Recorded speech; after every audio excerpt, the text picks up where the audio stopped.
شروع اللہ کا نام لے کر جو بڑا مہربان نہایت رحم والا ہے۔ تجادلک فی زوجہا، اس عورت کا جھگڑا کرنا آپ کے ساتھ جو اپنے خاوند کے معاملے میں آپ سے جھگڑ رہی تھی۔ زوج کا لفظ عربی میں بیوی کے لیے بھی خاوند زوج ہے، سپاؤس، جیسے انگلش میں سپاؤس لفظ استعمال ہوتا ہے، اور خاوند کے لیے بیوی زوج ہے۔ فی زوجہا یعنی وہ جو مونس اپنے زوج کے بارے میں یعنی خاوند کے بارے میں جھگڑ رہی تھی، اللہ نے وہ کلام سن لیا۔ اب سیدہ عائشہ اس کے بارے میں کہتی ہیں صحیح بخاری میں 7386 کہ اللہ تعالیٰ نے یعنی اپنے عرش پہ مستوی ہوتے ہوئے اس عورت کے جھگڑے کو جو نبی صلی اللہ علیہ وآلہ وسلم کے ساتھ ان کے گھر میں کر رہی تھی وہ سن لیا۔ یعنی اللہ تعالیٰ کتنا باریک بین ہے اور اللہ تعالیٰ کس طریقے سے چیزوں کو باریکی تک سننے والا ہے۔ اور ڈیٹیل اس واقعے کی سنن نبی داؤد میں 2214 اور سنن ابن ماجہ میں 188 ہے، اور یہ جو صحابیہ ہیں ان کا نام ہے سیدہ خوائلہ بنت مالک بن ثعبلہ، اور ان کے خاوند کا نام تھا اوس بن ثابت رضی اللہ تعالی عنہ۔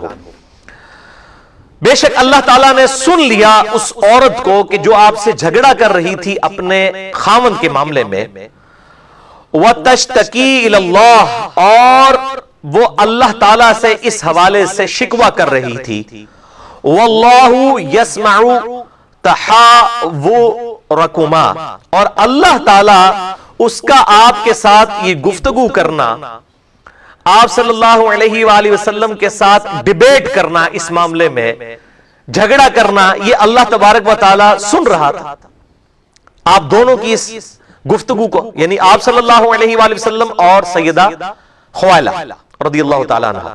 ان اللہ سمیع بصیر، بے شک اللہ تعالیٰ سننے والا اور دیکھنے والا ہے۔ تو اللہ تعالیٰ نے پہلے تو ذکر کیا کہ یہ ہم سے پوشیدہ نہیں ہے، پھر ساتھ ہی زہار کے اوپر کفارہ کیا ہے وہ بھی ارشاد فرما دیا۔ الذین یظاہرون منکم من نسائہم، تم میں سے جو لوگ اپنی بیویوں سے زہار کر بیٹھیں، یعنی یہ الفاظ استعمال کر لیں کہ انتی علیہ کا ظہر امی، کہ تو میرے لیے ویسے ہی حرام ہے جس طرح کہ میری ماں کی پیٹھ مجھ پر حرام ہے، یہ الفاظ استعمال کریں گے، یعنی محاورتاً ہے پیٹھ کا لفظ جو استعمال ہوا ہے۔ ما ہن امہاتہم، تو اس طرح کرنے سے وہ ان کی مائیں تو نہیں بن جائیں گی۔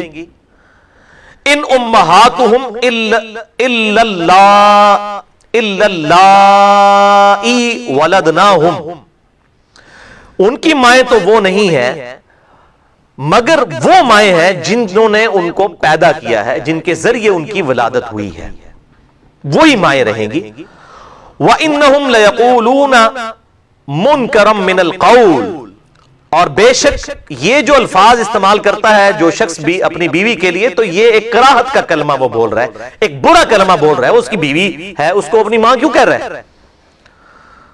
من القول وزورا، اور جھوٹ کی بات کر رہا ہے۔ وَإِنَّ اللَّهَ لَعَفُوٌّ غَفُورٌ، اور بے شک اللہ تعالیٰ معاف فرمانے والا ہے، ڈھیل دینے والا ہے، بخشنے والا ہے۔ وَالَّذِينَ يُظَاهِرُونَ مِن نِسَائِهِمْ، جو کوئی اپنی بیویوں کے ساتھ زہار کر بیٹھے، یعنی وہ یہ بات کہہ دیں کہ تو مجھ پر ویسے ہی حرام ہے جس طرح کہ میری ماں حرام ہے یا بہن حرام ہے، اس طرح کے الفاظ بولیں۔ صرف یہ کہنے سے کہ تو میری ماں ہے یا بہن ہے اس سے نہیں ہوگا زہار، یعنی وہ الفاظ پرٹیکولر استعمال کیے جائیں۔ ثم يعودون لما قالوا، اس کے بعد وہ پھر لوٹنا چاہے جو کچھ وہ کہہ بیٹھا، اس کا کوئی کفارہ ادا کرنا چاہتا ہے۔ فَتَحْرِيرُ رَقَبَةٍ مِّن قَبْلِ أَن يَتَمَاسَّا، تو وہ ایک غلام آزاد کرے اس سے پہلے کہ وہ اپنی بیوی کو چھوئے، یعنی اپنی بیوی کے ساتھ ازدواجی تعلق قائم کرنے کے لیے یا اپنی بیوی کے پاس آنے کے لیے اس پر یہ پلنٹی ہے، شریعت کی طرف سے سزا مقرر کی گئی ہے کہ ایک غلام کو آزاد کرے، اس سے پہلے وہ اپنی بیوی کی طرف نہیں آ سکتا جب تک یہ کام نہ کر لے۔ ذالکم توعظون بہ، یہ ہے وہ چیز جس کی اللہ تعالیٰ تمہیں نصیحت کر رہا ہے، واعظ کر رہا ہے۔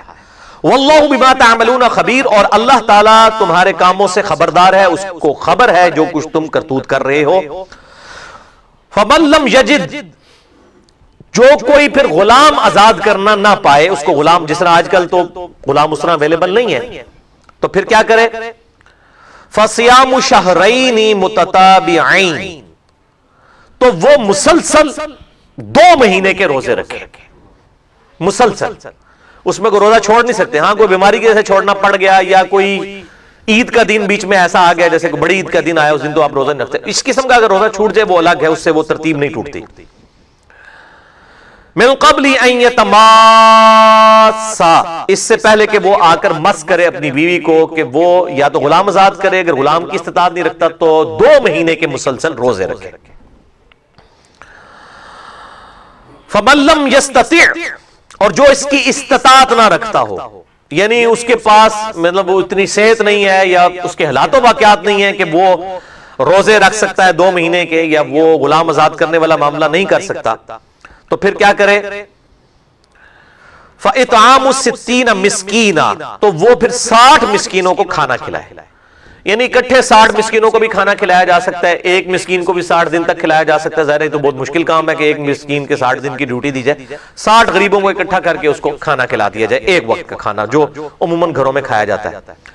ذالک لتؤمنوا باللہ, یہ اس لیے ہے تاکہ تم ایمان لاؤ اللہ پر, ورسولہ, اور اس کے رسول پر. یعنی جو اللہ اور اس کے رسول پر ایمان رکھتا ہے وہی شریعت کے احکامات کی پیروی کرنے میں بڑھ چڑھ کر حصہ لے گا, ورنہ تو ان معاملات کو کیجول لے گا.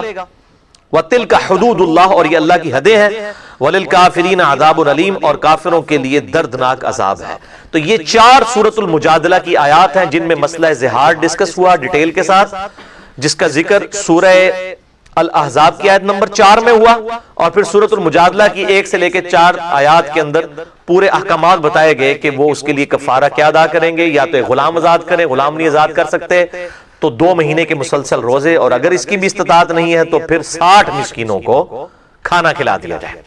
تو پھر یعنی وہ ان کا وہ جو معاملہ ہے وہ اس اعتبار سے سیٹل ہو جائے گا, وہ اپنی بیوی کے پاس آ سکتے ہیں. تو یہ زہار کا مسئلہ اکثر لوگ پوچھ رہے ہوتے ہیں کہ وہ لوگ بعض اوقات کہہ دیتا ہے کوئی کہ جی اپنی وہ بیوی کو کہہ دیتا ہے تو میری ماں ہے. تو اس طرح کہنے سے نہیں ہوگا جب تک وہ یہ الفاظ نہ استعمال کرے کہ تو میرے لیے ویسے ہی حرام ہے جس طرح کہ میری ماں مجھ پر حرام ہے, تو پھر زہار کا مسئلہ ہوگا, طلاق پھر بھی نہیں ہوگی.